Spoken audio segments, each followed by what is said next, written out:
Hello प्यारे विद्यार्थियों, आप सभी का स्वागत है आपके अपने YouTube channel future foundation centre पर। आप सभी का लाइव क्लास स्टार्ट हो चुका है और जितने भी विद्यार्थी जुड़ चुके हैं एक बार सभी लोग कमेंट करेंगे कि क्या हमारा साउंड और वीडियो प्रॉपर आप सभी के पास प्रोवाइड हो रहा है कि नहीं।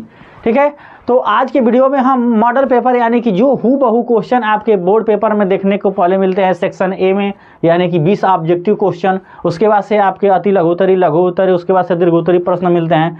तो इस हम वीडियो में हम क्वेश्चन टारगेट करेंगे केवल आपके बहुविकल्पी प्रश्न, यानी कि आपके मॉडल पेपर के जो क्वेश्चन होते हैं ना वही मॉडल पेपर का हम लेकर आए हैं। यानी कि समझिए, सीधा तौर पे समझिए कि प्रीवियस ईयर का यह पेपर ही है। आप इसमें से देखिए कि आप इसमें कितने क्वेश्चन कर ले रहे हैं और आपका टॉपिक कहां तक तैयार हो चुका है।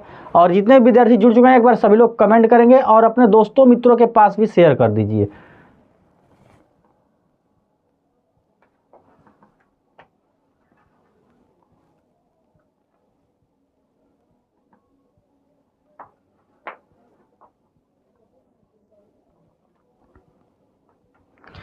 विकास Kumar, Tinkle, good evening, good evening, good evening आप सभी को। सनी सिंह भी जुड़ चुके हैं। चलिए, तो हम इसमें टारगेट करते हैं जो आपके क्वेश्चंस हैं, जो आपके बोर्ड पेपर के लिए देखा जाए तो वेरी वेरी इंपॉर्टेंट है। उन सभी क्वेश्चंस को हम क्या करेंगे, हल करेंगे। आप भी हल करिए साथ में और बताते चलिए। देखा जाए पहले क्वेश्चन की अगर हम बात करें तो पहला जो क्वेश्चन है कह रहा है कि दो समरूप त्रिभुजों में क्या है आपका, देखा जाए दो समरूप त्रिभुज है और उन त्रिभुजों में कह रहा है कि भुजाओं में कह रहा है कि त्रिभुजों में भुजाएं जो है 9:4 के अनुपात में हैं। इन त्रिभुजों के क्षेत्रफलों का अनुपात होगा, यानी कि जब दो समरूप त्रिभुज हैं उन दोनों त्रिभुजों की जो भुजाएं हैं 9:4 के अनुपात में हैं, तो इन जो दो समरूप त्रिभुज हैं उनके क्षेत्रफलों में अनुपात क्या होगा। ध्यान दीजिए, समरूप त्रिभुज दिया है क्या आपका, देखा जाए यह बोल रहा है किसमें, तो समरूप त्रिभुज में। ठीक है, चलिए हम अगर बात करें समरूप त्रिभुज तो दो समरूप त्रिभुज आप बना लीजिए, जैसा कि हमने बताया कि ए, बी और सी। और आपका एक दूसरा जो समरूप त्रिभुज है क्या है आपका, पी, क्यू और आर है। ठीक है, और इनका क्या भुजाओं में संबंध दिया है। जैसे मान लीजिए कि अगर संगत भुजा की बात करें, ए बी का संगत भुजा क्या होगा, पी क्यू, और इसका मान लीजिए कि 9 दिया है और इसका कितना दिया है, 4 दिया हुआ है। अब रही बात कि हम भुजाएं और यानी कि त्रिभुज की भुजाओं और ये समरूप त्रिभुज के क्षेत्रफलों में क्या संबंध होता है। अगर इतना आप जानते हैं तो फिर आपका ये क्वेश्चन हल हो जाएगा। एकदम मस्त हैं आप सभी लोग। बताइए कि आप सभी लोग कैसे हैं, ठीक ठाक हैं कि नहीं। तो देखिए, अगर भुजाओं की बात करें तो आपका होता है त्रिभुज ए बी सी का क्षेत्रफल। ठीक है, क्या त्रिभुज ए बी सी का क्षेत्रफल और बटे में आपका होता है त्रिभुज पी क्यू आर का क्षेत्रफल। क्या, त्रिभुज पी क्यू आर का क्षेत्रफल, यानी कि ये जो दो त्रिभुज हैं ना समरूप, इनका क्षेत्रफलों का अनुपात इक्वल टू होता है दोनों त्रिभुज के संगत भुजाओं का वर्ग। दोनों त्रिभुजों के संगत भुजाओं का अनुपात का वर्ग होता है। यानी संगत भुजा की बात करें तो ए बी का संगत भुजा क्या है, पी क्यू, क्या है, पी क्यू, इसका क्या हो जाएगा, वर्ग हो जाएगा। ये हमारा फार्मूला होता है। अब आते हैं यहाँ पे, अरे मेरे दोस्त दादा राज, ये तो हमको हैरान कर दे। सब लोग हमारा थंबनेल में बनाओगे तो आओ ना पढ़ाओ यार। तुम लोग तो मतलब मूड खराब कर दे रहे हो। यहाँ पे थंबनेल नहीं बनेगा, ठीक है, किसी से हम थंबनेल नहीं बनवाएंगे। अब से कमेंट नहीं आना चाहिए, पहले बता दे रहे हैं। डिस्टर्ब कर दे रहे हो यार तुम लोग। ये सब ऑफलाइन वीडियो में कमेंट करना चाहिए। सबसे हम थंबनेल बनवाएं, हमारा थंबनेल हम खुद बनाएंगे। ठीक है, कोई कमेंट ना करे किसी प्रकार का। दिल्ली आकर के थंबनेल हमारा बनाओगे तुम लोग। हाँ, अब आते हैं, हम देखें कि भुजाओं में अनुपात 9:4 का अनुपात दे चुका है। चलिए, तो यहाँ हम अगर देखें तो क्षेत्रफलों का अनुपात निकालेंगे तो त्रिभुज ए बी सी का क्षेत्रफल, ठीक है, का क्षेत्रफल बटे में त्रिभुज पी क्यू आर का क्षेत्रफल। ठीक है, चलिए अगर देखें तो हमारा दे रहा है कि इनके संगत भुजा का वर्ग होता है। संगत भुजा क्या दिया है, 9:4। 9 संबंधे आपका 4 दिया हुआ है, तो इसका हमारा स्क्वायर हो जाएगा, यानी कि 9 का स्क्वायर करेंगे तो 81 और 4 का स्क्वायर करेंगे तो 16, यानी कि 81 संबंधी 16 का इनके क्षेत्रफलों में क्या होगा, अनुपात होगा। ठीक है, क्या होगा आपका, ये अनुपात होगा मेरे दोस्त। दादा राज चाहे कोई भी राज हो, यहाँ अब कमेंट एकदम बिल्कुल मत करना, ठीक है। अगर इज्जत चाहते हो मेरे दोस्त, अगर अच्छे परिवार से होगे तो मेरे दोस्त हम यही कहेंगे कि आप एकदम अब से कमेंट एकदम बिल्कुल मत करना, ठीक है। चलिए अब हम अगले क्वेश्चन के तरफ अगर हम आए, दूसरा देखा जाए क्वेश्चन, तो दूसरे क्वेश्चन की अगर हम बात करें तो ये कह क्या रहा है कि बिंदु जो आपका -3, 5 है ना, कि आपका x अक्ष से दूरी होगी। किससे पूछ रहा है, तो x अक्ष से दूरी, ठीक है, x अक्ष से दूरी। x अक्ष से दूरी की हम अगर बात करें तो यह होता है आपका y अक्ष, उसके बाद से हम बात करें ये होता है आपका x अक्ष। हमसे पूछ रहा है किससे अक्ष से दूरी, यानी कि किस अक्ष से दूरी, तो यह x अक्ष से दूरी पूछ रहा है मेरे दोस्त। हम अगर x अक्ष की बात करें तो हमारा यह आपका क्या है, क्षैतिज है ना। अब क्षैतिज से दूरी मापेंगे तो हम क्या करेंगे, नीचे जाएंगे, और नहीं तो हम ऊपर जाएंगे, यानी कि चलेंगे किस पे, तो देखिए हम y अक्ष पे चल रहे हैं ना, यानी y अक्ष का निर्देशांक ही x अक्ष से दूरी बोला जाता है। क्या बोला जाता है, y अक्ष का निर्देशांक ही x अक्ष से दूरी बोला जाता है, यानी कि आपका दूसरे का सी ऑप्शन करेक्ट हो जाएगा। क्या हो जाएगा, दूसरे का सी ऑप्शन। सर जी नहीं, किसी को ब्लॉक नहीं करेंगे, ब्लॉक करना सही बात नहीं है, लेकिन रही बात की ये सब जितने भी हैं इन लोगों को समझ में नहीं आ रहा, लाइव सेशन में आकर के डिस्टर्ब कर रहे हैं। चलिए अगले क्वेश्चन को हम देखें, 144 के अभाज्य गुणनखंड में, ठीक है, अभाज्य गुणनखंडों की घातों का योगफल होगा। ध्यान दीजिए, हम अगर जो भी इसके अभाज्य गुणनखंड करेंगे ना, तो अभाज्य गुणनखंड करेंगे तो उसके घात आएंगे, और उन घातों का योगफल पूछ रहा है। बहुत बढ़िया क्वेश्चन है। अब रही बात कि हम 144 का क्या करेंगे, 144 का हम अभाज्य गुणनखंड करेंगे। चलिए अभाज्य गुणनखंड की बात करें तो ये हमारा सम संख्या है, तो 2 से कटाएंगे, 2 7 14 और 2 दूना के 4, फिर 2 से कट जाएगा तो आपका 2 3 6 और 2 छक 12, फिर 2 से इसको कटाएंगे तो 2 1 में 2 और 2 8 16, फिर इसको 2 से कटाएंगे तो कट जाएगा, 2 9 18। यह विषम संख्या है जो कि 3 से विभाज्य है, यानी 3 3 9, फिर 3 से कटाएंगे तो यह एक बार में कट जाएगा। यानी अगर इसका देखें अभाज्य गुणनखंड हम निकाल दिए हैं। क्या अभाज्य, अगर हम गुणनखंड की बात करें तो इसका अभाज्य गुणनखंड हम निकाले हैं। क्या निकाले हैं, तो आपका देखा जाए तो 2 कितने बार है आपका, तो 1 2 3 4, यानी कि 4 बार है, ठीक है। चलिए हमने 4 बार गुणन के रूप में लिख लिया। फिर 3 अगर देखें तो कितने बार है, 2 बार, यानी इसको अगर घातों के रूप में लिखें, 1 घात 2 घात 3 घात 4 घात, यानी कि 4 है ना, तो चारों को जोड़ेंगे तो 2 के पावर कितना हो जाएगा, 4 गुणे, अब 3 कितने बार है, तो 2 बार। हमसे पूछ रहा है कि घातों का योगफल, तो घात का अगर हम योगफल निकालें, क्या निकालें, घात का योगफल, ठीक है, क्योंकि हमसे योगफल ही पूछ रहा है, तो हम घात का अगर योगफल निकालें तो घात यहाँ पे 4 है और यहाँ घात कितना है, 2 है, और दोनों को जोड़ेंगे तो कितना हो जाएगा, 6। यानी कि इसके अभाज्य गुणनखंड में अगर अभाज्य संख्याओं के घातों का अगर हम योगफल निकाल रहे हैं तो हमारा कितना आ रहा है, 6 आ रहा है, ठीक है। क्या आ रहा है, 6 आ रहा है, जो कि डी ऑप्शन करेक्ट है। नहीं गुस्सा की बात नहीं है, पता नहीं कैसे आ जा रहे हैं, अरे हम ही मिल रहे हैं, लाखों करोड़ों का कमा रहे हैं, सब उन लोगों से थंबनेल बनाओ, जाओ इतना बनाना है तो। हम लोग अभी छोटे हैं, सब कुछ अपना ही करना है, तो इन लोग थंबनेल सबसे थंबनेल बनाएं। हाँ, क्वेश्चन देखा जाए कि दिया गया है आपका लसाअ, यानी कि 2 संख्या है।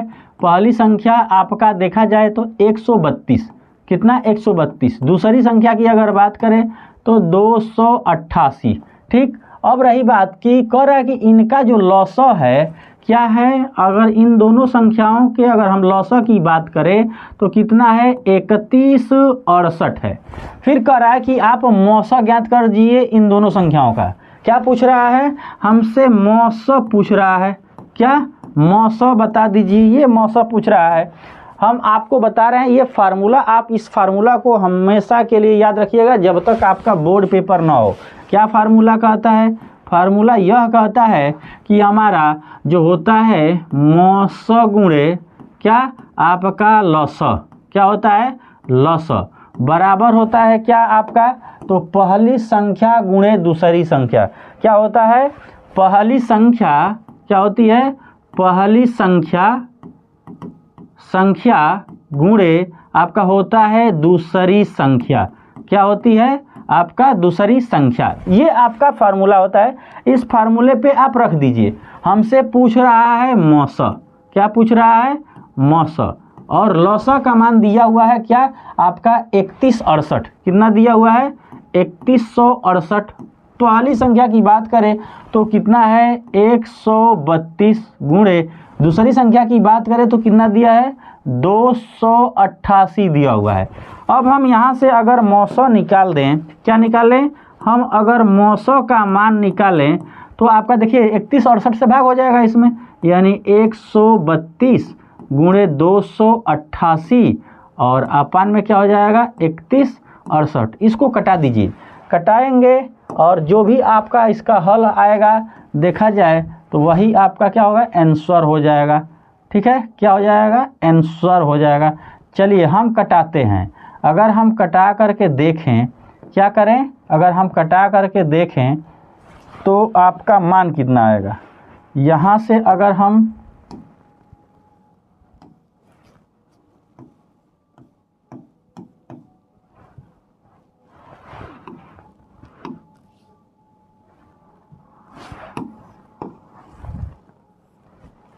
चलिए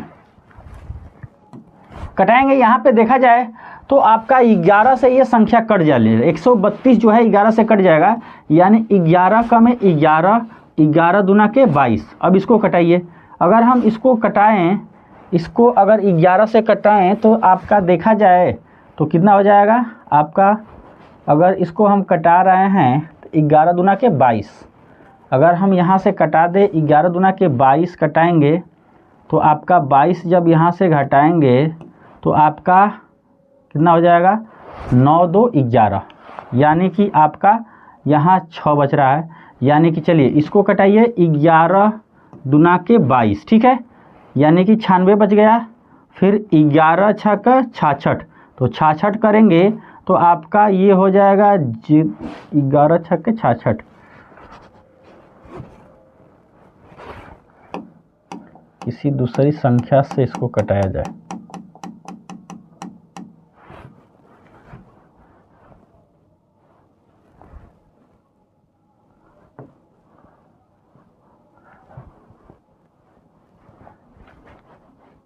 एक 132 गुणे 288, ठीक है, इसको किसी दूसरी संख्या से कटाइए।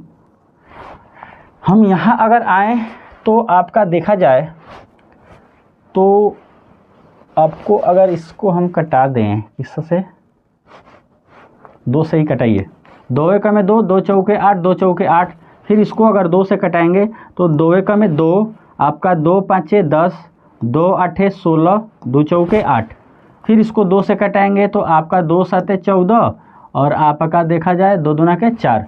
फिर इसको 2 से कटाएंगे तो आपका 2 7 14, 2 9 18 और 2 दूना के 4। अब रही बात कि हम अगर 72 को कटाएं तो आपका देखा जाए तो यह 6 से इसको कटाइए, 6 एकम में 6 और 6 दूना के 12, ठीक है। फिर अगर इसको 6 से कटाएंगे तो 6 एकम में 6, 6 3 18 और 6 दूना के 12। फिर ये 12 का में 12 और इसको हम 12 से कटाएंगे तो 12 का में 12, 12 का में 12। अब 11 से इसको कटा दीजिए, 11 का में 11, 11 दूना के 22, यानी कि जो अब इतना हम कटा दिए तो थोड़ा आप सभी लोगों को दिक्कत होता होगा, आप भी कटा लीजिएगा जैसे कटाना चाहते हैं। यहाँ से देखें तो आपका 12 इसका आंसर आ रहा है। कितना आ रहा है? 12 आंसर आ रहा है। आपको ये कटाना तो पड़ेगा ही किसी संख्या से। विकास कुमार, चलिए आते हैं अगले नंबर क्वेश्चन। अगले नंबर क्वेश्चन की अगर हम बात करें तो अगला जो क्वेश्चन है कह रहा है कि यदि द्विघात समीकरण 3x² - 12x + m = 0 के मूल बराबर है। हम बोले हैं कि मेरे दोस्त इसमें आप सभी को यह जो मूल बराबर है ना, यह क्वेश्चन पे आपको विशेष ध्यान देना है। तो कह रहा है कि m का मान होगा, आपका क्वेश्चन दिया हुआ है 3x² - 12x + m बराबर क्या है? 0। ध्यान दीजिए, यह कह रहा है कि मूल क्या है? बराबर है। अच्छा, मूल बराबर किस केस में रहता है? जब हमारा b² - 4ac का क्या होता है? मान 0 के बराबर होता है। हम सबसे पहले यहाँ गुणांक की तुलना करेंगे। a बराबर देखें तो कितना है? 3, b बराबर देखें तो -12, c बराबर देखें तो हमारा m दिया है। चूंकि इस क्वेश्चन में कह रहा है कि मूल क्या है? बराबर है। इस क्वेश्चन में देखें तो मूल क्या है? बराबर है। अच्छा, बराबर जब रहता है तो इस वक्त देखा जाए तो b² - 4ac का जो मान होता है किसके बराबर होता है? 0 के बराबर होता है। आप सभी लोग पढ़े होंगे यह क्वेश्चन देखा जाए 0 के बराबर वाला बहुत ज़्यादा बार ये पूछा जाता है। b की बात करें तो आपका क्या है? -12 मान है इसका स्क्वायर -4। a की बात करें तो 3, c की बात करें तो आपका m बराबर क्या हो जाएगा? 0 के। अब इसको हल करेंगे तो -12 का स्क्वायर कीजिएगा ना तो कितना आएगा? 144, 4 3 12, m बराबर क्या हो जाएगा? 0। यहाँ से हम इसको हल करें तो आपका देखा जाए तो इस -12 को पक्षांतर कर दीजिए तो 144, इसको अगर दाएं पक्ष में लेकर जाएंगे तो यह धनात्मक में हो जाएगा 12m। हमसे m का मान पूछ रहा है। किसका? m का मान पूछ रहा है। तो आप m का मान निकालेंगे तो आपका यह 12 से इसमें भाग हो जाएगा, यानी 144/12 और इसको कटाएंगे तो कितना आ जाएगा? 12। यानी जो अज्ञात राशि इसमें m है, m का मान कितना आ रहा है? क्या है आप सभी का? Good evening world fact. आप सभी विद्यार्थी बात ना करें इसलिए कि कोई कहीं से भी हो उससे क्या मतलब है। पढ़ने के लिए आ रहे हैं तो इसमें क्वेश्चन हल कीजिए आप सभी लोग, ठीक है। विकास डी ऑप्शन दे रहे हैं। ज़्यादा से ज़्यादा आपका फोकस हो तो किस पे फोकस हो? आपके क्वेश्चन पे, ना कि आप बात से दोस्त यार बना करके आप क्या करेंगे इस वक्त हैं। गोपी और बाकी जितने भी विद्यार्थी हैं जो हमको ऑफलाइन जानते हैं, आप लोग जान करके भी मतलब कि बात कर रहे हैं, बताइए हैं। बात ना कीजिए, अभी फ़िलहाल आप लोगों को बात करने का ये टाइम नहीं है। चलिए हम क्वेश्चन पे आए। 6 नंबर का रहा है कि समीकरण आपका क्या दे रहा है? 5x² - 3x + 2 = 0 के मूलों का योग। हाँ, थोड़ा देखते हैं कि टिंकल, गोपी, विकास और बाकी जो भी विद्यार्थी हैं थोड़ा इसका आंसर बताते हो। देखते हैं किस विद्यार्थी का इसका आंसर आ रहा है करेक्ट। हम पूछना चाहते हैं इस 6 नंबर क्वेश्चन का आंसर। चलो बताओ, देखते हैं क्या आंसर दे रहे हो आप लोग, ठीक है। जल्दी से 5 का हो गया टिंकल, ठीक है। 6 का बताओ जल्दी से, बहुत बात कर रहे हो। पहले देखते हैं आंसर, पहले आंसर दो जल्दी से। 30 सेकेंड के लिए रुक रहे हैं, फिर बाकी विद्यार्थियों का भी वेट मतलब कि नुकसान ना करो। आप लोगों के चक्कर में सबका नुकसान हो रहा है, बात ना किया करो।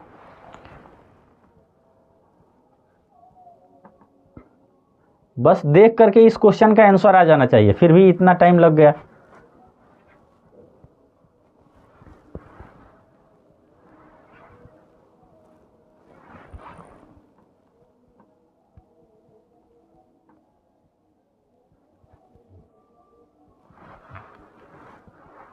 विकास का सी ऑप्शन आ रहा है। सी ऑप्शन 2/, और बाकी मूलों का योग पूछा है। मूलों का योग यानी कि अल्फा प्लस बीटा यानी माइनस, और ये आपका एक क्वेश्चन हो सकता है। दूसरे क्वेश्चन की बात करें तो अल्फा इंटू बीटा, बताओ जल्दी से बताओ, इतना हो गया ना, 1 मिनट से अधिक चला गया समय। आना जाना कुछ नहीं है, खाली केवल बात। लाइव क्लास हो चाहे स्कूल, सब जगह वही है।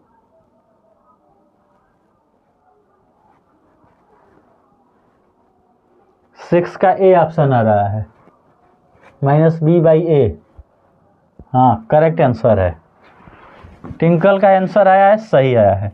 चलिए देखिए, हम बात करें अगर किसकी, अगर बात करें किसकी हम, तो आपका जो मूलों का क्या होता है, मूलों का योगफल जो होता है वह होता है -b/a के। क्या होता है, हम अगर इसका मूलों का योगफल ज्ञात करें, यानी कि अल्फा प्लस बीटा की बात करें तो -b/a होता है। -b क्या होता है, तो -x का गुणांक, माइनस में किसका होता है, x का गुणांक, बटे में a क्या है, तो x² का गुणांक। क्या है, x² का गुणांक, यानी कि माइनस पहले से इसमें दे रखा है, तो -x का गुणांक क्या है, तो -3 है, तो -3। x² का गुणांक क्या है, तो आपका 5 है, यानी कि यह 3/5 आ रहा है, जो कि फर्स्ट ऑप्शन करेक्ट है। ट्विंकल का आया है फर्स्ट ऑप्शन, वेरी गुड। चलिए अब आते हैं हम अगले क्वेश्चन के तरफ। अगला क्वेश्चन कह रहा है कि युगपत समीकरण क्या है, x + 2y = क्या है आपका, देखा जाए तो 70। ठीक है, और रही बात कि आपका ये पहला हम रैखिक युग्म यानी कि समीकरण मान लेंगे। फिर दूसरा आपका दिया हुआ है, क्या दिया हुआ है, तो 2x + py = 35 दिया हुआ है, इसका हम समीकरण 2 मान लेंगे। देखिए युगपत जो भी समीकरण होता है, रैखिक युग्म समीकरण होता है, तो इसमें हम क्या करते हैं, हम इसके गुणांक ज्ञात करते हैं, यानी a1 b1 c1। यानी समीकरण 1 से देखें तो हम a1 का मान निकालेंगे, तो यहाँ x का गुणांक कितना है, 1। अगर हम b1 की बात करें तो y का गुणांक कितना है, 2 है। c1 की बात करें तो यहाँ पे 70 हो जाएगा। इसी प्रकार से हम युगपत समीकरण दूसरे से ज्ञात करेंगे, तो a2 का मान क्या है, 2। b2 की बात करें तो y का गुणांक p। अगर c2 की बात करें तो कितना है आपका, 35 है।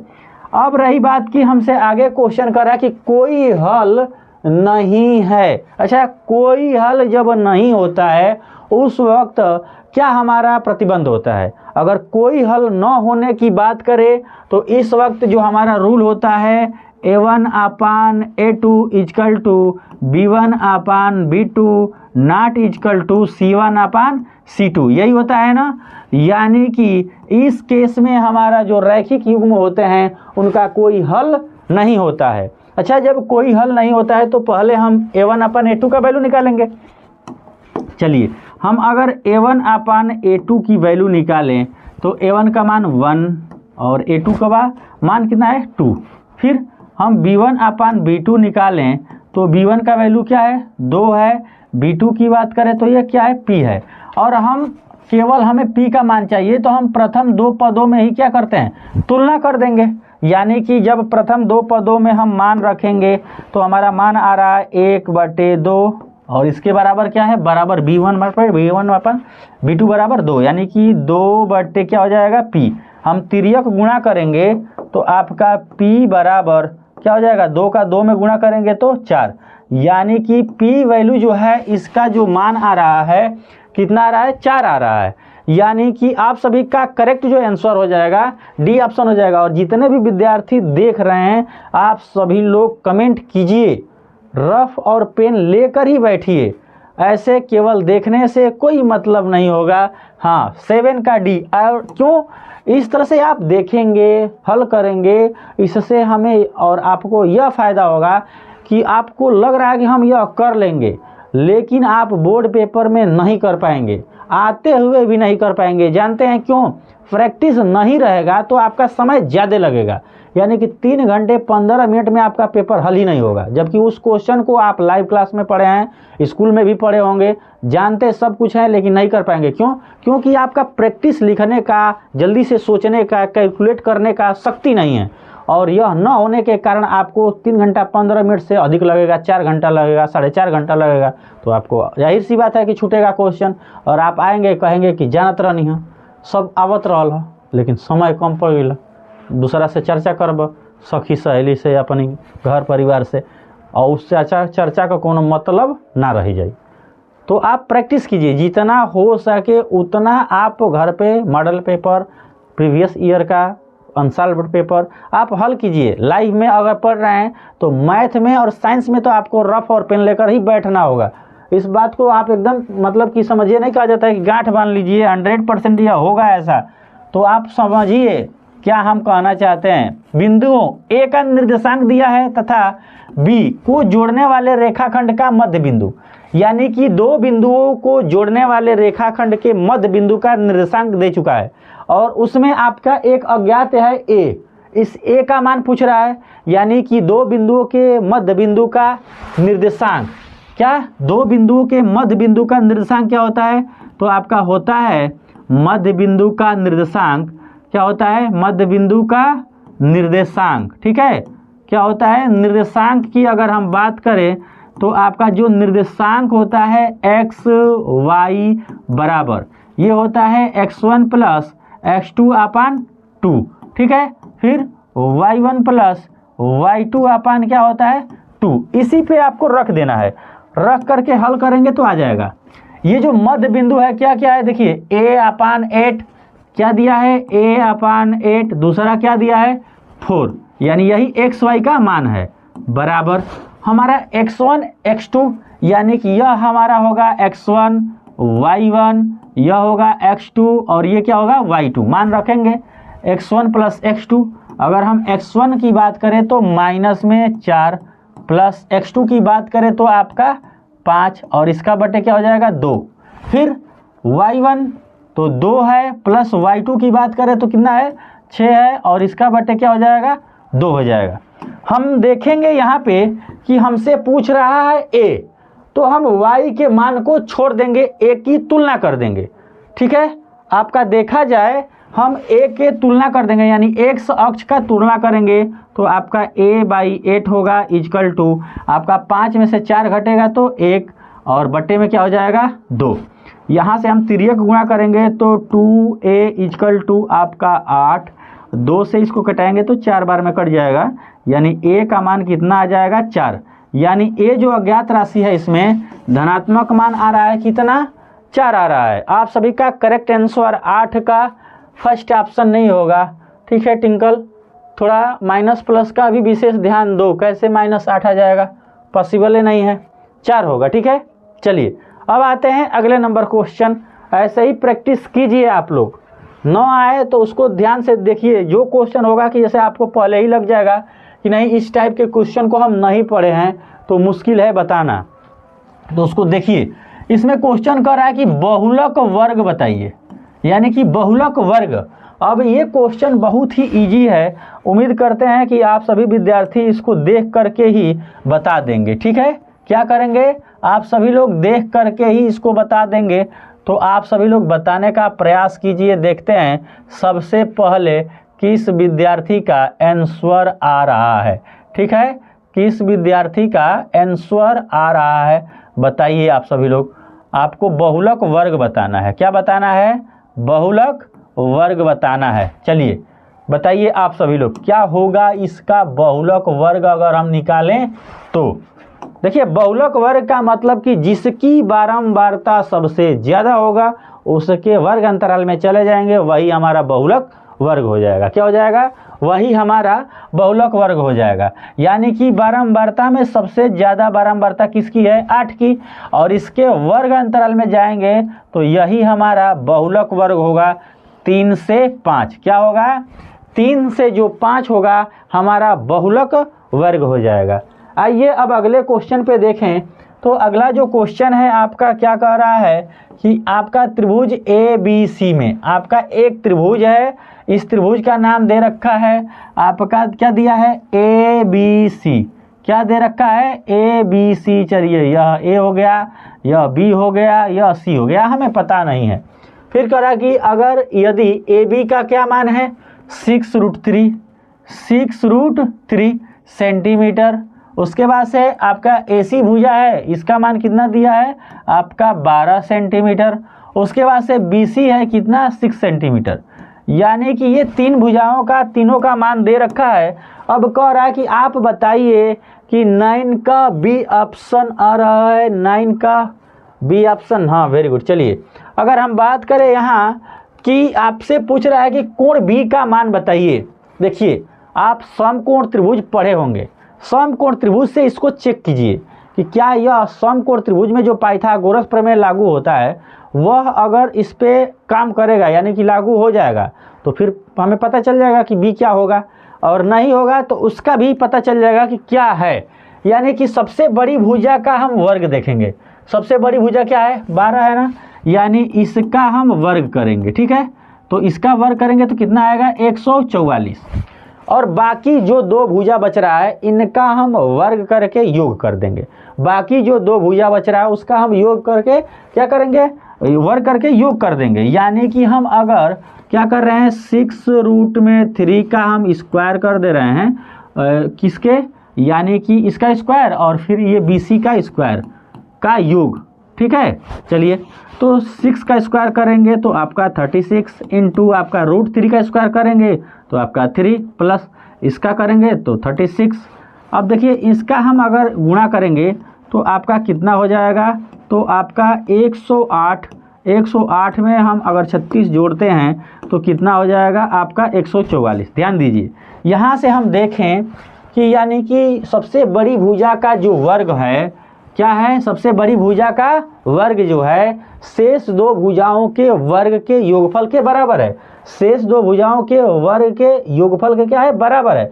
यानी कि यह क्या बोला जाता है, तो पाइथागोरस प्रमेय। पाइथागोरस प्रमेय क्या होता है, तो जो पाइथागोरस प्रमेय होता है, पाइथागोरस प्रमेय कहता है यह कि सबसे बड़ी भुजा जो है उसका कर्ण बोला जाता है, इसका वर्ग शेष दो भुजाएं यानी कि लंब का वर्ग और आपका दूसरी भुजा क्या बचेगी आधार का वर्ग। अगर यह हो जा रहा है आपका तो इसको हम पाइथागोरस प्रमेय, और यही इस पे फॉलो हो गया है।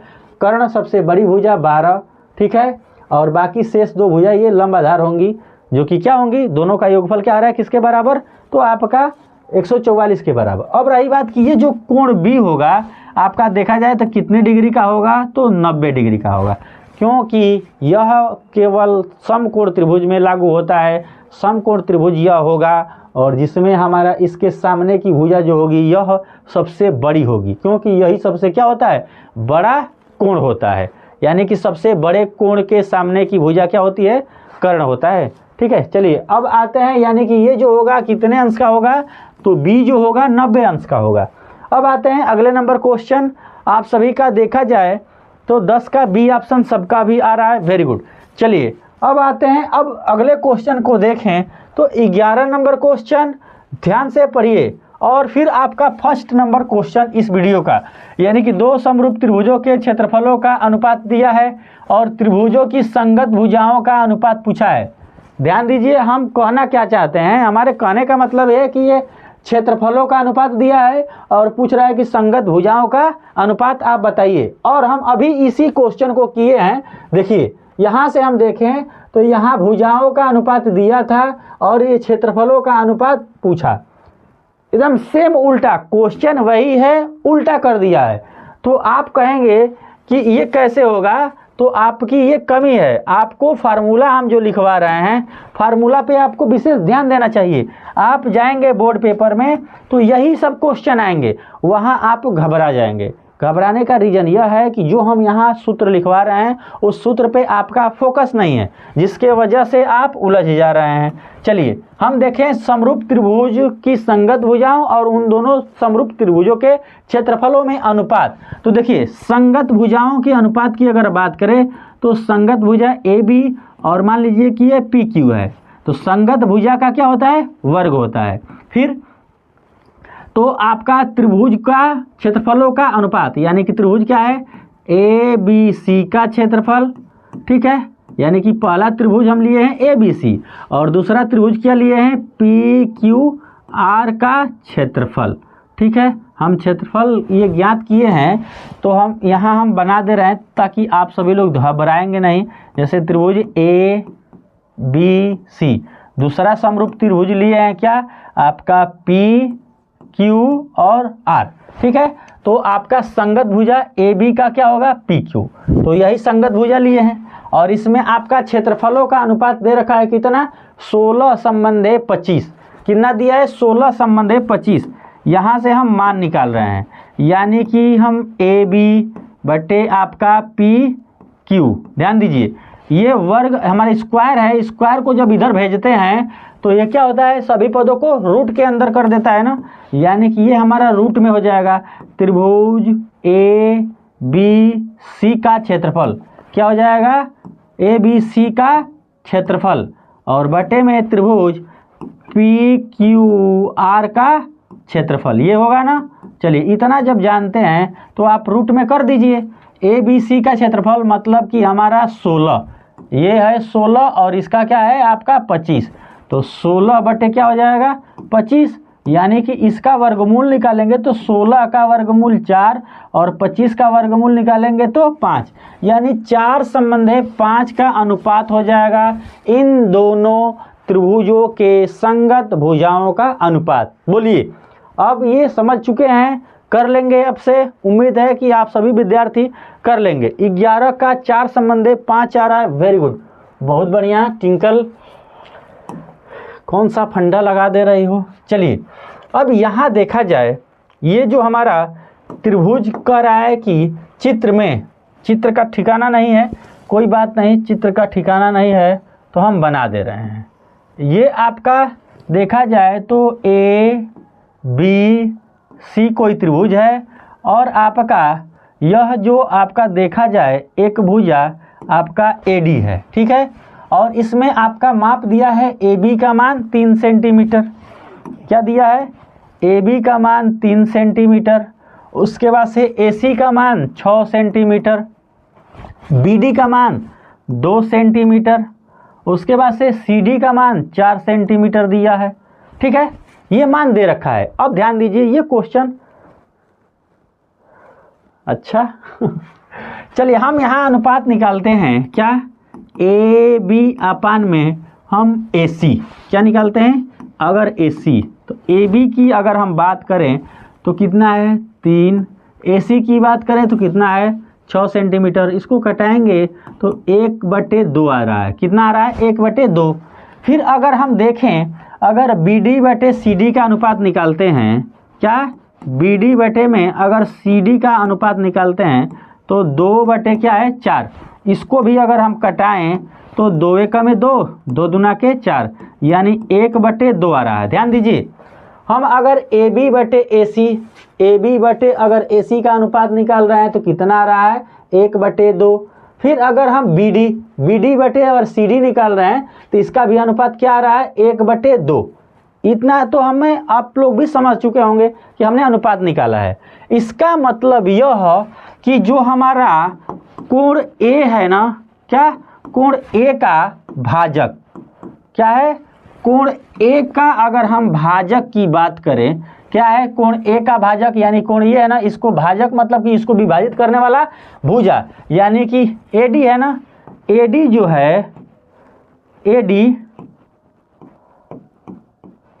डी सम्मुख भुजा को क्या कर रहा है, ए डी इसके सामने वाली भुजा को, यानी कि सम्मुख भुजा को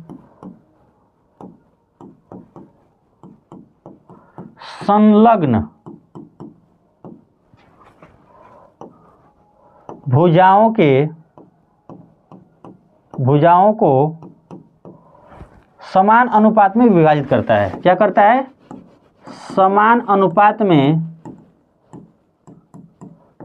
में विभाजित करता है। देख लीजिए, विभाजित करता है, इसलिए हमारा ये जो हमारा कोण होगा, क्या होगा, कौन कौन कोण होगा, तो कोण बी ए डी, कोण B A D equal to कोण सी ए डी, ये कोण है, ठीक है। कोण बी ए डी कोण CAD का अनुपात जो होगा, CAD का अनुपात जो होगा 1:1 होगा। समान अनुपात में विभाजित कर रहा है, ध्यान दीजिए। अब थोड़ा इसको बताते हैं हम। समान अनुपात का मतलब कि इसका बटा और इसका, यानी कि हम AB बटे C क्या AC निकालते हैं तो 1/2। फिर अगर इसको निकालते हैं कि BD बटे CD तो भी 1/2। तो हम कोण A को अगर जो भुजा विभाजित करने वाली है AD, यह देखें तो इसके देखा जाए तो संलग्न, यानी कि ये पास वाली जो भुजा है यह जिस अनुपात में है ना, उसी अनुपात में इसको भी विभाजित कर रहा है। इसलिए हमारा जो कोण BAD का अनुपात होगा, क्या BAD का अनुपात यह जो होगा CAD का अनुपात के क्या होगा, बराबर होगा। क्या होगा, बराबर। यानी कि बराबर अनुपात में है तो बराबर अनुपात में देखा जाए तो इसमें कौन बराबर अनुपात, यह देखें तो 2:4 अलग अलग है, यह 3:6 यह भी अलग अलग है, 6:3 यह भी अलग अलग है। तो समान अनुपात में कौन है, हमारा 1:1 है।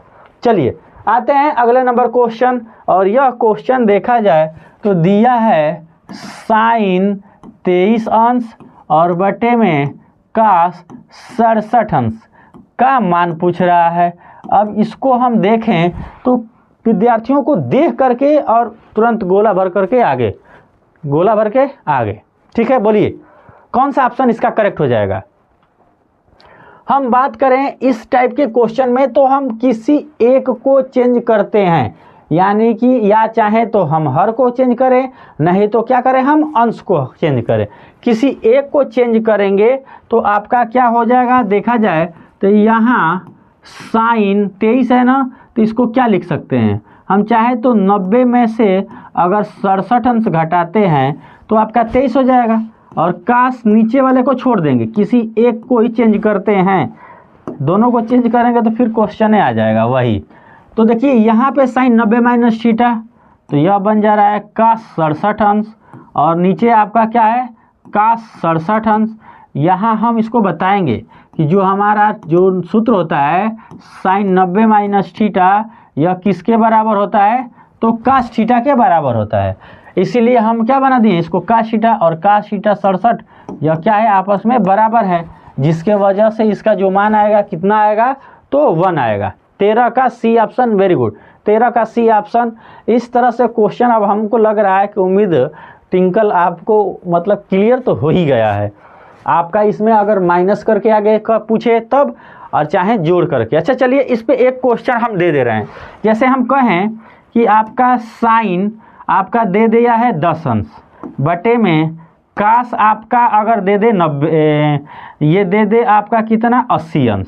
ठीक है, चलिए फिर माइनस आपका अगर दे दे क्या 2 क्या काश 20 अंश और बटे में साइन अगर हम कहें कि 70 अंश का मान क्या होगा। ठीक है, इसका आप सभी लोग बताने का प्रयास कीजिए। हम ऑप्शन दे रहे हैं। फर्स्ट ऑप्शन में आपका 1, ठीक है, फर्स्ट ऑप्शन आप हल कीजिए, अब हल करते रहिए, ये आपका क्वेश्चन है। ठीक है, देख लेते हैं हम भी कि आप सभी का पॉइंट क्लियर है कि नहीं। जैसे फर्स्ट ऑप्शन में हम ऑप्शन दे रहे हैं, ए की बात करें तो 1, बी की बात करें तो आपका 2, और सी की बात करें तो आपका -1, और डी की बात करें तो आपका -2। बताइए आप सभी विद्यार्थी कि इसका आंसर क्या होगा। अगर बता देंगे आप लोग, जो भी विद्यार्थी बताएगा, तो हमको उम्मीद है कि ये टाइप मतलब कितना भी घुमा दे, गुणा भाग जोड़ घटाना दे दे तो आप कर जाएंगे। बस ज़्यादा समय नहीं लेंगे, 30 सेकेंड, उसके बाद से हम नेक्स्ट क्वेश्चन की तरफ बढ़ेंगे। बताइए जल्दी से कमेंट कीजिए। ये समझिए कि आप सभी विद्यार्थियों का के लिए यह चुनौती है कि क्या आपका यह टॉपिक मतलब क्लियर है 90 माइनस थीटा यानी कि पूरक कोण के अनुपात से आपके प्रश्न।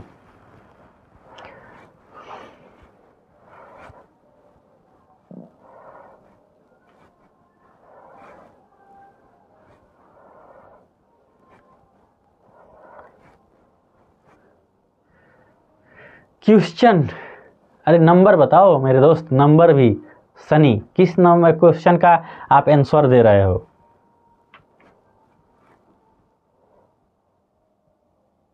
सॉरी, ये क्वेश्चन है आपका कौन सा है जी। हाँ, क्वेश्चन नंबर भी बता दें। ये 13 है, समझ लीजिए 13 का ही बताइए, ये 13 ही, इसको समझ लीजिए, ठीक है। इसको अगर आंसर देंगे तो 13 में ही दीजिए, 13।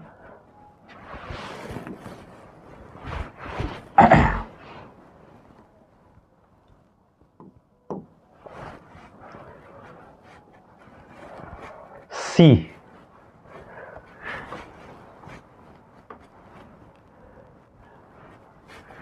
चलिए बहुत बढ़िया, सी आ रहा है। हम अगर बात करें तो सी ऑप्शन -1।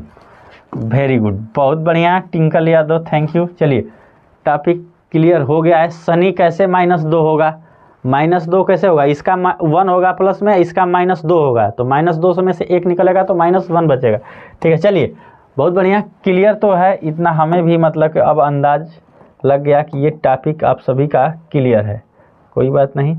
चलिए ये देखें इसका फिगर, तो आपका इसका जो फिगर बनेगा आपका देख सकते हैं, ये फिगर आपका कहीं इस प्रकार से बनेगा, ठीक है। ये है O और ये है P और ये है A। यहाँ से आपका यह जो है 60 अंश और आपका देखा जाए, ठीक है, तो आपका यह पूरा कोण दिया है 45 अंश और आपसे अवनमन कोण पूछ रहा है। क्या पूछ रहा है? अवनमन कोण पूछ रहा है। आप सभी को अवनमन कोण बताना है। चलिए हम अवनमन कोण की अगर बात करें तो हम इस क्षैतिज रेखा को क्या करेंगे, खींचेंगे ना। क्या हम क्षैतिज रेखा एक खींचेंगे। अब क्षैतिज रेखा हम खींचेंगे तो यहाँ से हम इस पॉइंट को देख रहे हैं O को। देखिए यह पूरा टोटल कोण हमारा 90 अंश का बनता है। कितने अंश का बनता है? तो 90 अंश का बनता है। तो 90 हम टोटल अगर देखें तो 90 है, 90 में से 60 घटाएंगे तो कितना हो जाएगा? 30, यानी कि यह जो कोण होगा आपका 30 हो जाएगा, ठीक है। अब आते हैं कि ये पूरा हमारा कोण है 45 और हम A से देखें अगर तो हमारा टोटल कोण हमारा कितने का होता है? 90। और आपका यह तिर्यक रेखा है ये, और यह आपका देखा जाए ये दोनों समांतर रेखा है। समांतर रेखा को कोई तिर्यक रेखा काटती है तो इसके अंतः के एकांतर कोण क्या होते हैं? आपस में बराबर होते हैं। क्या होते हैं? आपस में बराबर होते हैं। यानी कि यहाँ से जितना अंश का कोण बन रहा है 45 का, वह भी यह आपका कितने अंश का बन जाएगा? 45। यानी कि पहला 30 अंश और दूसरा कितने अंश का? तो 45 अंश बन जाएगा, ठीक है। पहला 30 अंश और दूसरा आपका देखा जाए तो कितना अंश का बन जाएगा? आपका 45 अंश का कोण बन जाएगा, ठीक है। इतना जल्दी भूख लग गया का जी हैं। चलिए अब 15 नंबर क्वेश्चन की बात करें तो कह रहा है कि एक वृत्त का परिधि क्या और क्षेत्रफल संख्यात्मक रूप से समान है तो उस वृत्त की त्रिज्या होगी।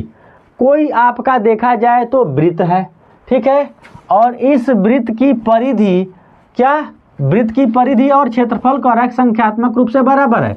चूंकि अगर बात करें वृत्त की, चाहे वृत्त का परिधि, क्या परिधि की अगर हम बात करें तो यह होता है 2πr, ठीक है। और फिर अगर हम बात करें वृत्त का क्षेत्रफल, क्या वृत्त का अगर हम क्षेत्रफल की बात करें तो यह होता है πr का स्क्वायर। और चूंकि कह रहा है कि यह संख्यात्मक रूप से क्या है? बराबर है। यानी कि आपका देखा जाए तो πr का स्क्वायर यानी क्षेत्रफल यह किसके बराबर है? तो परिधि के। किसके बराबर है? तो आपका यह परिधि के बराबर है। चलिए हम यहाँ से अगर मान निकालें तो हम यहाँ से देखें तो पाई से पाई कट जाएगा। क्या? पाई से पाई कट जाएगा। और हम क्या निकालेंगे? यहाँ से त्रिज्या पूछ रहा है ना, और एक r से यहाँ एक r भी कट जाएगा, यानी कि r बराबर 2 बच रहा है। क्या? r बराबर 2 बच रहा है, यानी कि 2 मात्रक आप सभी का फर्स्ट ऑप्शन करेक्ट हो जाएगा। सर क्लास चलेगा 8:30 बजे तक, कितना है और 8 सवाल है लग रहा है कि, तो 8:30 तक चलेगा, 8:30 तक, ठीक है। चलिए आते हैं अगले क्वेश्चन 16 नंबर की अगर हम बात करें तो क्वेश्चन कह रहा है कि एक ठोस धातु के घनाभ जिसकी विमाएं 9 × 8 मीटर × 2 मीटर हैं को पिघलाकर 2 मीटर कोर के घन बनाए गए हैं, इस प्रकार के घनों की संख्या होगी। अच्छा, एक घनाभ है, ठीक है, क्या है आपका देखा जाए तो एक घनाभ है, चलिए, और घनाभ की बीमा दे चुका है, लेकिन इसको पिघला करके एक छोटा 2 सेंटीमीटर वाला घन बनाया जा रहा है। घनाभ को पिघला करके क्या बनाया जा रहा है? घन बनाया जा रहा है। यानी कि घनाभ की बीमाएं देखें तो 9 मीटर और यह आपका 8 मीटर और मान लीजिए कि यह 2 मीटर दिया हुआ है, ठीक। लेकिन घन जो है यह क्या है? तो ये है आपका घनाभ, ध्यान दीजिएगा। और यह क्या है? तो यह घन है। यह कितने मीटर की है? तो 2 मीटर की है, ठीक है। यानी कि घन की भुजा क्या होती है? आपस में बराबर होती है। क्या होती है?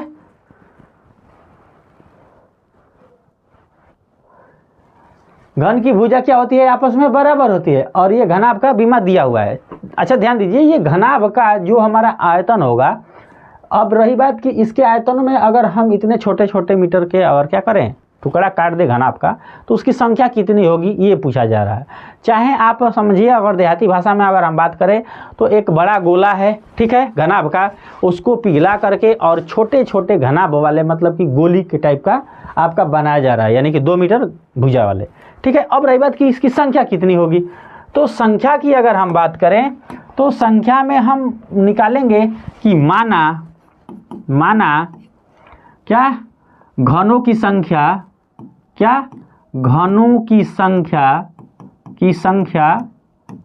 n है, क्या है? n है। तब हम कैसे इसको निकालेंगे? तब अगर देखें तो हमारा घन यानी कि क्या 2 सेंटीमीटर भुजा वाले, 2 मीटर भुजा वाले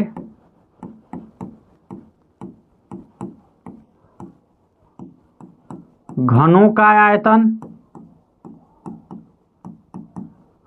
गुणे n बराबर होगा क्या? घनाभ का आयतन। घनाभ का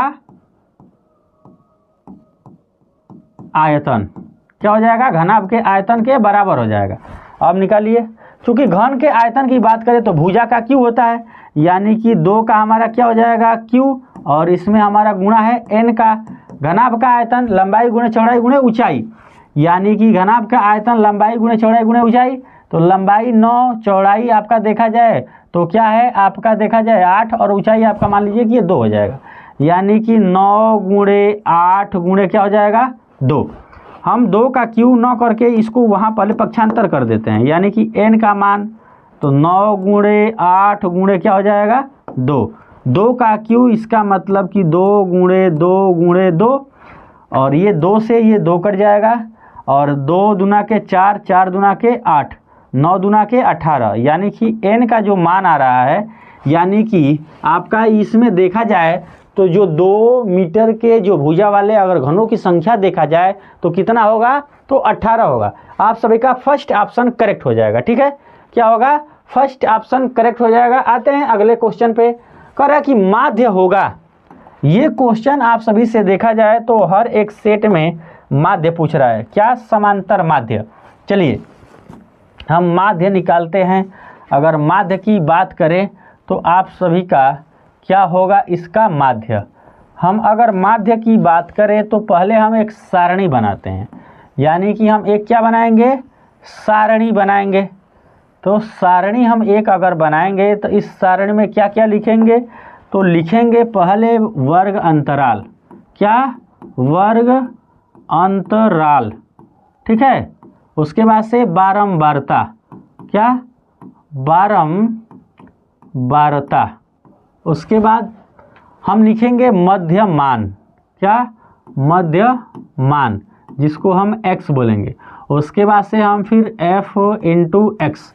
ध्यान दीजिए, वर्ग अंतराल पहले लिख लेते हैं। 0 से 10, 0 से 10, 10 से 20, फिर 20 से 30, और 30 से क्या होगा?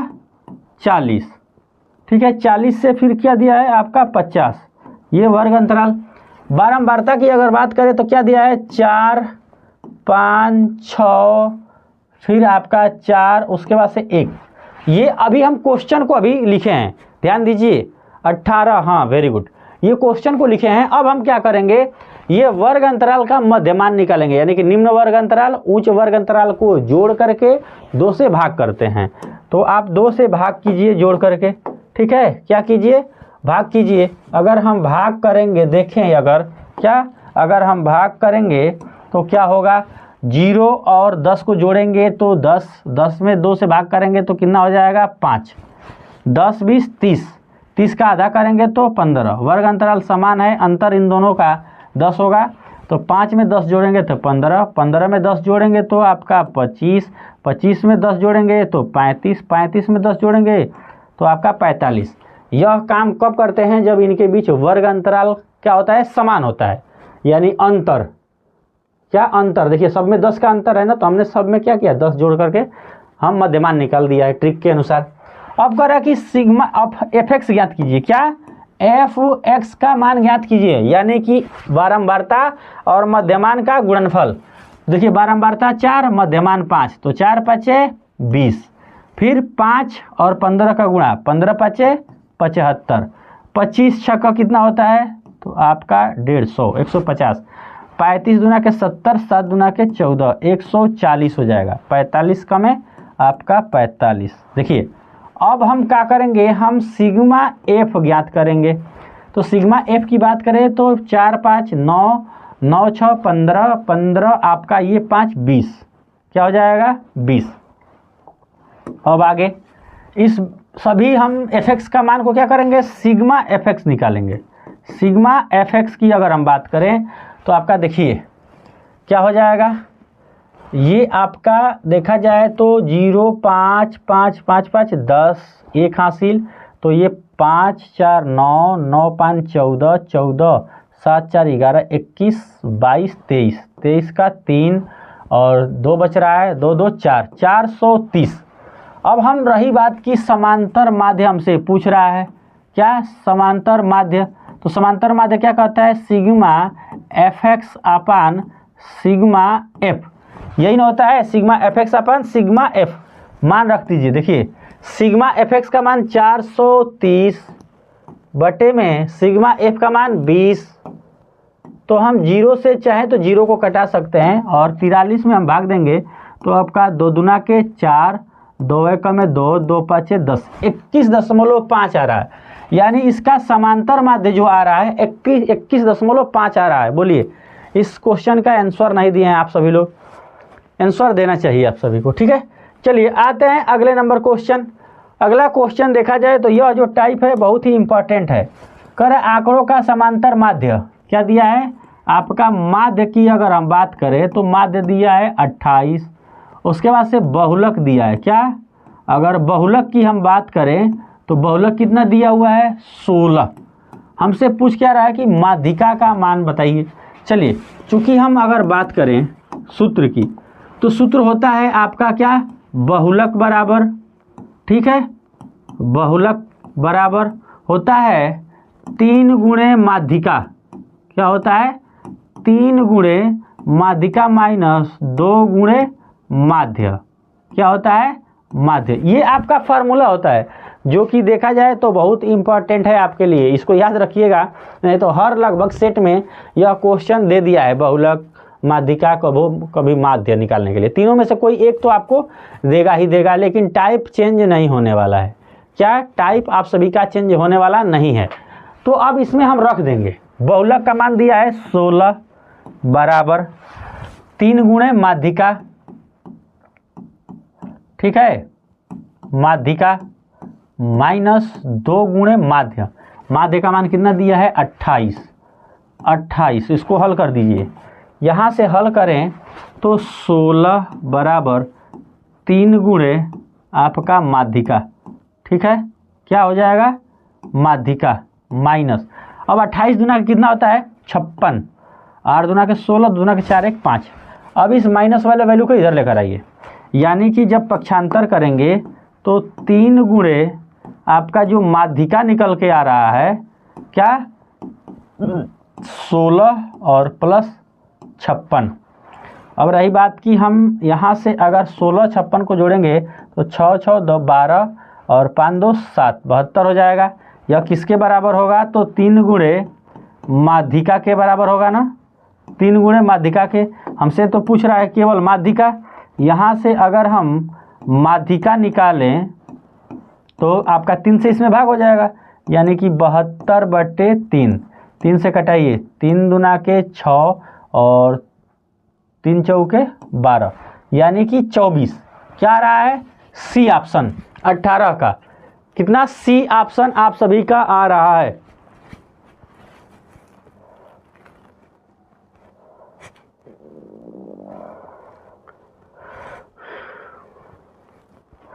हाँ, ये क्वेश्चन आपके बुक का है, प्रीवियस ईयर में पूछा गया है। आपका बुक का ही ना पूछा जाता है, ज़्यादा बाहर का नहीं पूछा जाता है। चलिए अब ये देखिए 19 नंबर क्वेश्चन पे आते हैं, और यह त्रिभुज से देखा जाए तो बहुत ही इम्पोर्टेंट क्वेश्चन है। ठीक है, कह रहा है कि आपका क्या दिया है? त्रिभुज ABC और त्रिभुज BDE, दो समबाहु त्रिभुज। क्या आपका ABC और BDE दो समबाहु त्रिभुज इस प्रकार है कि D भुजा BC का मध्य बिंदु है, और कह रहा है कि त्रिभुजों ABC और BDE के क्षेत्रफलों का अनुपात क्या होगा। आपका क्षेत्रफलों का अनुपात पूछ रहा है। अब रही बात कि हम क्षेत्रफलों का अनुपात बताने के लिए पहले तो चित्र बनाएंगे। चलिए हम देखें तो आपका एक त्रिभुज है। क्या आपका त्रिभुज की अगर हम बात करें तो एक त्रिभुज है आपका, देखा जाए तो देखिए ये आपका त्रिभुज रहा। ठीक है, क्या ये आपका त्रिभुज रहा। अब इस त्रिभुज को हम देखें, थोड़ा क्या करें हम, अगर त्रिभुज को देखें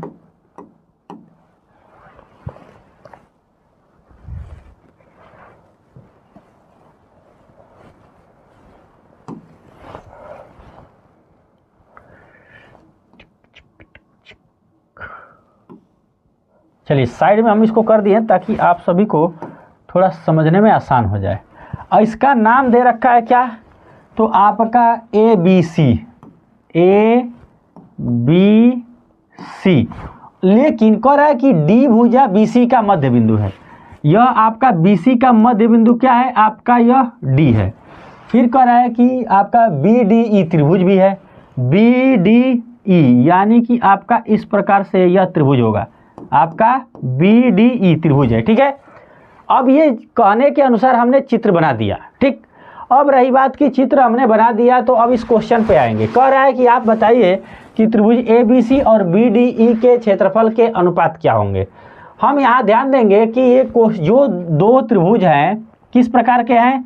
समबाहु, यानी कि समबाहु का मतलब कि ये जो भुजा होगा आपका तीनों आपस में क्या होगा? बराबर है। दो समबाहु यानी कि ये भी भुजा देखा जाए तो आपस में बराबर ही हैं, यानी कि समबाहु त्रिभुज हैं। चलिए, चूंकि त्रिभुज ABC और क्या आपका और देखा जाए तो त्रिभुज क्या BDE, अगर D और E क्या है? समबाहु त्रिभुज है। क्या है? समबाहु त्रिभुज है। अच्छा, तो समबाहु त्रिभुज है, तो समबाहु त्रिभुज में हम देखें तो भुजाओं और क्षेत्रफलों में जो संबंध होता है, समबाहु त्रिभुज के भुजाओं और क्षेत्रफलों में जो संबंध होता है तो आपका होता है क्या? तो आपका होता है त्रिभुज ABC का क्षेत्रफल, ठीक है, बटे में त्रिभुज BDE ना, तो BDE का क्षेत्रफल, यानी कि BDE का क्षेत्रफल। ठीक है, यानी कि इनके क्षेत्रफलों में जो अनुपात होगा इनके संगत भुजा का वर्ग क्या हो जाएगा? संगत भुजा, यानी कि AB का संगत भुजा क्या होगा? BD, क्या होगा? BD, और इसका क्या हो जाएगा? वर्ग हो जाएगा। ये हमारा किससे होता है? तो समबाहु त्रिभुज का यह गुण होता है। समबाहु त्रिभुज का हमने गुण निकाल लिया। लेकिन अब यहाँ थोड़ा हम देखते हैं, यहाँ से हम यह देखेंगे कि चूंकि यह देखा जाए तो आपका जो D भुजा है क्या है? BC का मध्य बिंदु है, यानी कि हम चाहें तो BD बराबर चाहे तो क्या लिख सकते हैं हम? BD बराबर चाहे तो लिखें तो BC/2 लिख सकते हैं ना, BC/2 लिख सकते हैं ना। अच्छा, यह जो BD होगा यह तो आपका हम CD भी लिख सकते हैं। इसको क्या लिख सकते हैं? इसको तो हम चाहें तो CD भी लिख सकते हैं, यानी कि आपका CD बराबर BD बराबर BC बटे क्या हो जाएगा 2 हो जाएगा, क्योंकि हमारा यह जो मध्य बिंदु है यह BD इक्वल टू हमारा CD होगा, क्योंकि मध्य बिंदु है D ना। चलिए यहाँ से हम यह BC जो भुजा है क्या BC, चूंकि हमारा देखें तो आपका क्या त्रिभुज ABC हमारा कैसा है, तो समबाहु त्रिभुज है। क्या है, समबाहु त्रिभुज है। समबाहु त्रिभुज है ना। अच्छा, जब समबाहु त्रिभुज है तो इसलिए हमारा क्या हो जाएगा, इसलिए हम देखें तो इसलिए हमारा देखें तो क्या हो जाएगा, AB भुजा जो होगा वह BC भुजा के बराबर होगा, यह आपका AC भी भुजा आपका बराबर होगा, यानी कि यह तीनों भुजा आपस में क्या होगा, बराबर होगा। यानी कि BC के जगह पे हम चाहें तो AC लिख सकते हैं, यानी कि इसको चाहें तो हम क्या लिख सकते हैं, AC/2 लिख सकते हैं ना। यानी कि हम चाहें तो हम क्या BD बराबर हम AC/2 लिख सकते हैं। बोलिए क्या AC/2 लिख सकते हैं कि नहीं लिख सकते हैं, तो आप कहेंगे कि बिल्कुल, क्योंकि यह बराबर होता है सभी भुजा आपस में। चलिए तो हम इसका हम प्रयोग करेंगे। अब आते हैं इसमें क्या निकालते हैं, हम क्षेत्रफल निकालते हैं मेरे दोस्त।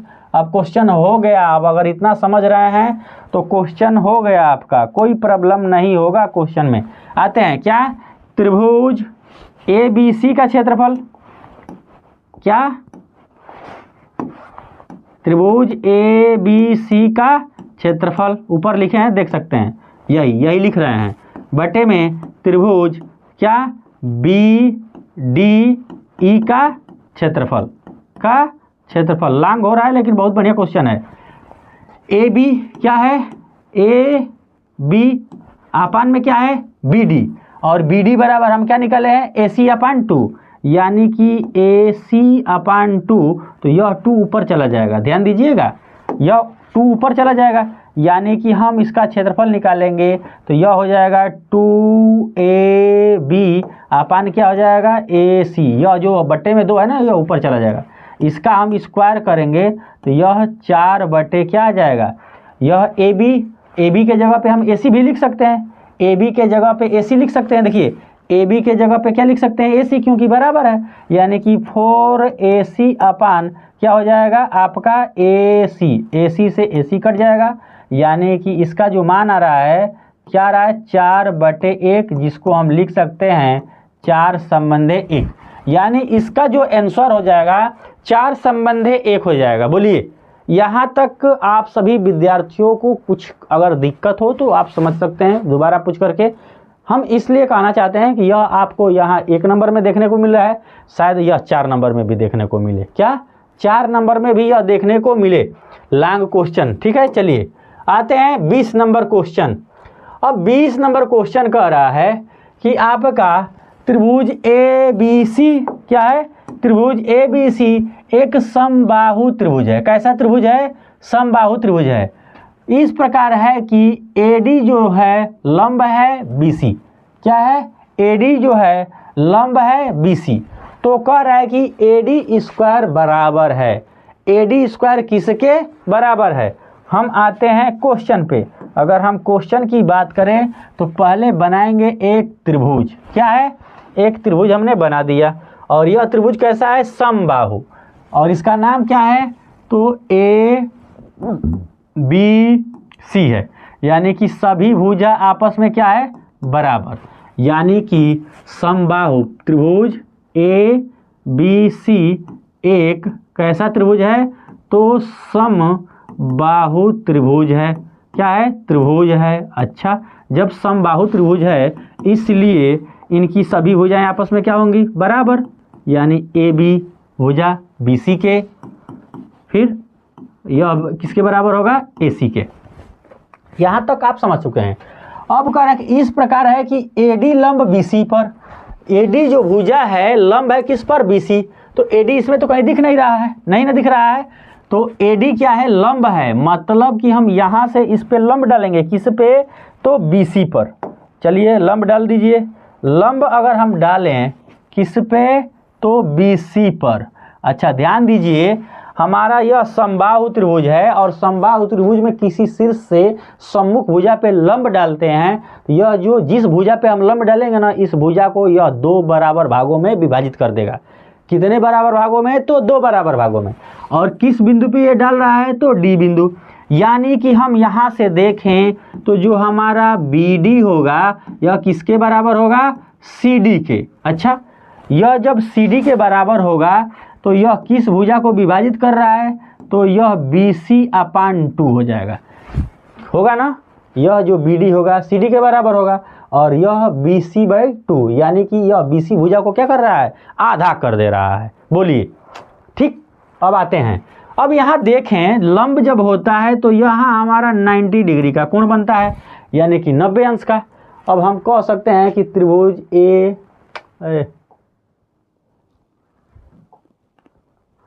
अब हम कह सकते हैं कि जो हमारा त्रिभुज ADC कैसा त्रिभुज है? समकोण त्रिभुज है। कैसा त्रिभुज है? यह ADC कैसा त्रिभुज है? तो समकोण त्रिभुज है। अच्छा, समकोण त्रिभुज जब होता है तो इसमें हमारा एक प्रमेय लगता है, क्या? पाइथागोरस प्रमेय। यानी कि इसके सबसे बड़ी भुजा यह लंब हो जाएगी, कर्ण हो जाएगी, और इसको क्या बोलेंगे? लंब बोलेंगे, और इसको क्या बोलेंगे? तो आधार बोलेंगे। ठीक है, चलिए यही इसमें लागू करते हैं। यहाँ से देखें तो हम कह सकते हैं कि त्रिभुज किसमें? तो त्रिभुज बात करें ADC में, ADC में। ठीक है, तो हम क्या पाइथागोरस प्रमेय लागू करेंगे ना, यानी कि हमारा कर्ण जो है, कर्ण का स्क्वायर इक्वल टू लंब का स्क्वायर, क्या हो जाएगा? लंब का स्क्वायर प्लस आपका क्या हो जाएगा? आधार का स्क्वायर हो जाएगा। अच्छा, अब मान रखिए कर्ण क्या है? तो AC है, यानी AC का वर्ग इक्वल टू लंब क्या है? तो AD है, AD है माइनस ये प्लस ना, प्लस तो हम रही बात कि प्लस रखेंगे, प्लस आधार क्या है? CD। क्या है? CD। लेकिन हमसे पूछ रहा है कि आपका AD स्क्वायर का मान, AD स्क्वायर का मान, यानी इसका मान पूछ रहा है।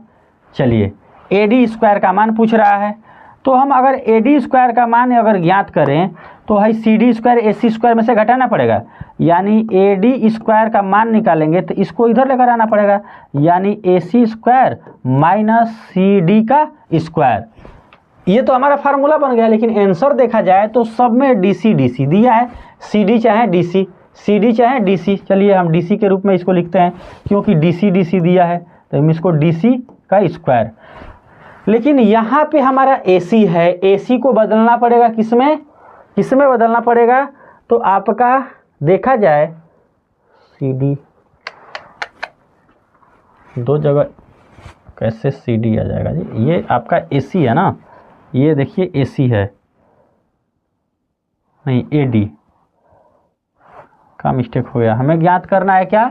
देखा जाए तो ये कह रहा है कि AD स्क्वायर, AD का स्क्वायर, तो AD स्क्वायर हमारा लंब है। हम अगर AD स्क्वायर यहाँ से निकालेंगे तो हमारा हो जाएगा AC का स्क्वायर और माइनस CD चाहे DC, एक ही बात हुआ, DC का स्क्वायर। बहुत बढ़िया। अब AC को फिर दोनों जगह आ जा रहा है जी, AD कैसे आ जा रहा है? AC यहाँ पे CD,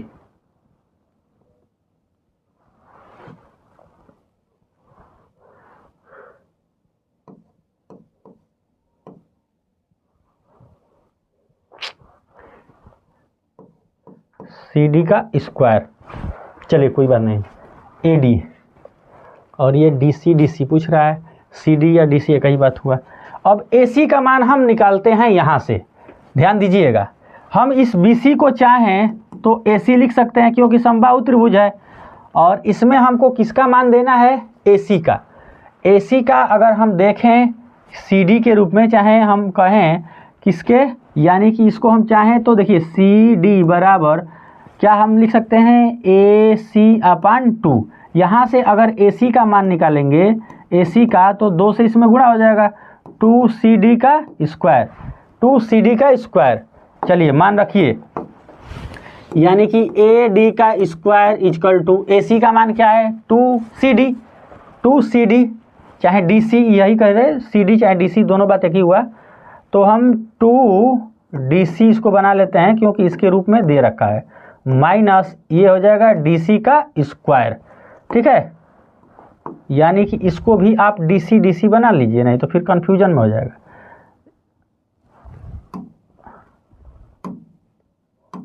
कहाँ है, इतना डिस्टर्ब कर रहा है जी।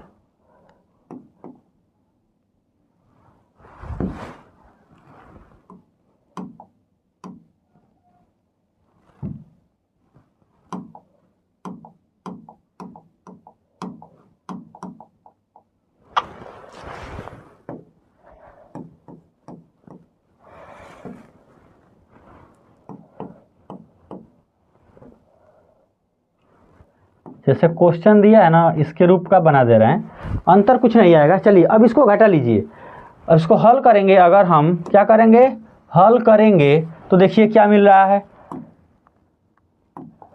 यहाँ से हम ए डी का अगर स्क्वायर ज्ञात करेंगे तो 2 का स्क्वायर करेंगे तो 4DC स्क्वायर और माइनस DC का स्क्वायर। देखिए 4 में से 1 घट जाएगा, यानी कि ए डी का स्क्वायर इजकल टू 4 में से 1 घटेगा तो 3DC का स्क्वायर। देखिए ये ए डी स्क्वायर जो आ रहा है 3D क्या आ रहा है, 3 आपका DC का स्क्वायर आ रहा है, 3DC का स्क्वायर, जो कि ऑप्शन अगर देखा जाए तो यह होगा बाई 3 नहीं होगा, ठीक है। 3DC का स्क्वायर के बराबर होगा, 3DC के स्क्वायर के बराबर होगा। ये ऑप्शन भी मिस्टेक हुआ है, DC का स्क्वायर जो कि फर्स्ट यानी कि C ऑप्शन करेक्ट हो जाएगा।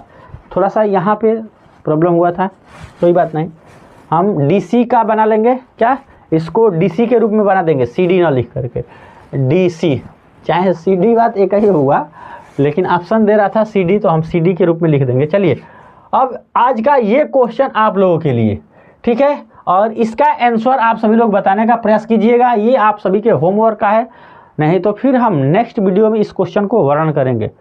क्या, नेक्स्ट वीडियो में। तो आप सभी के लिए यह HW है। देखते हैं कितने विद्यार्थी इसका सबसे पहले आंसर देते हैं, कमेंट बॉक्स में आप सभी को पिन करके बताना है। फिर सुबह में मिलते हैं आप सभी का, देखा जाए तो मैथ के लाइव सेशन में सुबह अभी आपका मैथ का ही सेशन होगा, उसके बाद से कल शाम को और फिर परसों सुबह साइंस का होगा। उसके बाद से अब मॉडल पेपर आप सभी को देखने को मिलेगा डेली बाय डेली, यानी कि 3 घंटे इस टाइम, 3 घंटे सुबह का आप सभी को मॉडल पेपर देखने को मिलेगा, ठीक है। तो अंत तक जुड़ने के लिए बहुत बहुत धन्यवाद। और जितने भी विद्यार्थी नए हैं आप सभी लोग चैनल को सब्सक्राइब करके बेल आइकन को प्रेस कर लीजिएगा, ठीक है। किसी प्रकार का कोई इशू हो तो आप कमेंट कर सकते हैं, ठीक है। ये होमवर्क है, इसका आंसर अगर अभी बताना चाहते हैं तो अभी बता सकते हैं, नहीं तो फिर पिन कर दीजिएगा कमेंट बॉक्स में। बोलिए।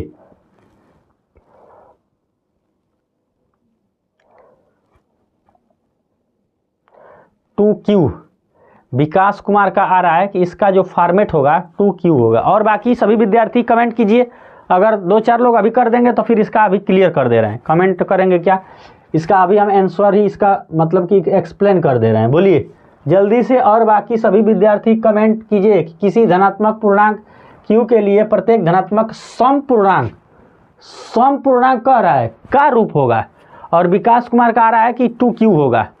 चलिए सी ऑप्शन 2Q यानी कि तीसरा। और बाकी सभी विद्यार्थी,